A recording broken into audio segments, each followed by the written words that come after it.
राज्यर अनेक स्थान रे घाटी रास्ता रही सत हेले मयूरभंज जिला द्वारशुणी घाटी रास्ता हेउछि एक भिन्न कहीं एही घाटी रास्ता रे बारंबार दुर्घटना घटी केतेबेले गुटिए तो आउ केतेबेले दुईटी मुंड गड़ुथिला।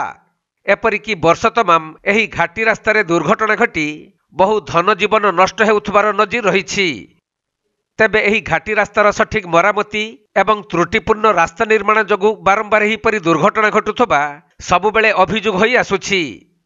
किंतु एथिप्रति सरकार दृष्टि देउनथबारु बारंबार घाटी रास्ता रे मुंड गड़ुछि, जहाँकि विभिन्न समय रे गाड़ी दुर्घटनाग्रस्त बा धक्का होई गोटिए दुईटी जीवन जाउथबा बेले गतकाली घटिथिबा मर्मन्तुत दुर्घटना रे एकाथरके अकाल रे चली जाइछि 6 जनकर जीवन आउ 10 रु अधिक गुरुतर आहत होई मेडिकल रे चिकित्साधीन रहिछंती। तबे गतकाली कोहला पाग सांगकु झिपी वर्षा लगी रहिथिला। एही समय रे धौली गणनाट्यर लाइट एवं साउंड बुझे ट्रक घाटी रास्ता पार हेउथबा बेले ट्रकटी भारसाम्य हराई घाटीर 30 फुट तलकु खसी पड़िथिला।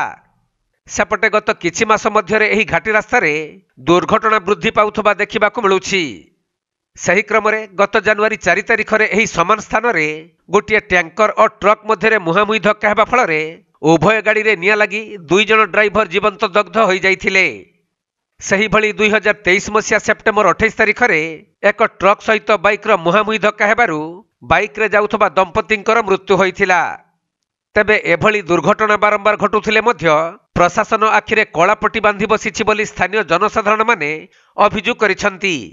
तेणु एथिप्रति प्रशासनिक अधिकारी और जनप्रतिनिधि माने यथाशीघ्र दृष्टि देबा जरूरी होई पड़िछि। बांगीरपोशी द्वारशुणी घाटी रे दुर्घटना जो धौली गणनाट्य जो ट्रक टी हेची से ट्रक टी आपनकर लाइट सामग्री नेगिरी आमर मयूरभंज जिला बलदा तो रायरंगपुर निकटस्थ बासिंगी ठारू जलेश्वर जलेस्पटा को जाऊला से तो ये मुवमेंट रे से आज घाटी रे दिन प्राय 10:30 बेलू दुर्घटनाग्रस्त होती। दुर्घटनाग्रस्त होगा पर बांगीरपोशी घाटी रे मान से गाड़ी रे थिबा समस्त व्यक्ति आहत होइछन्ति। सेथि मधुर 6 जन मृत होइछन्ति, 11 जन आहत होइछन्ति। ए घाटी रे बहुत आहत हवा ए वर्ष भीतर सबटु बड़ दुर्घटना।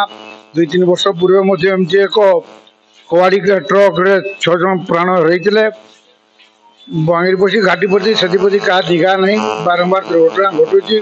प्रशासन राजनेता समस्त चुप होई बसिछन्ति। अत्यंत दुखदायी घटना।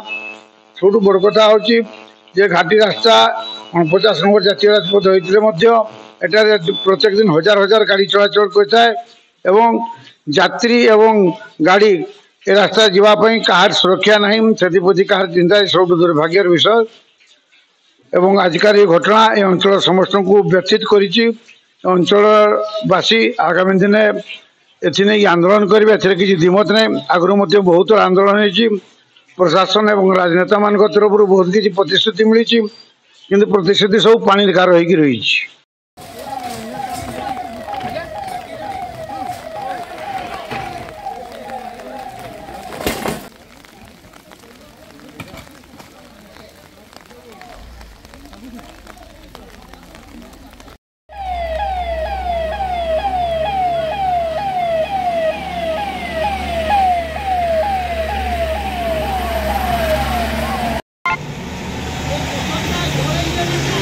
मयूरभंज जिला सारसकणारू तपन कुमार दंडपाटଙ୍କ रिपोर्ट कोणार्क लाइव।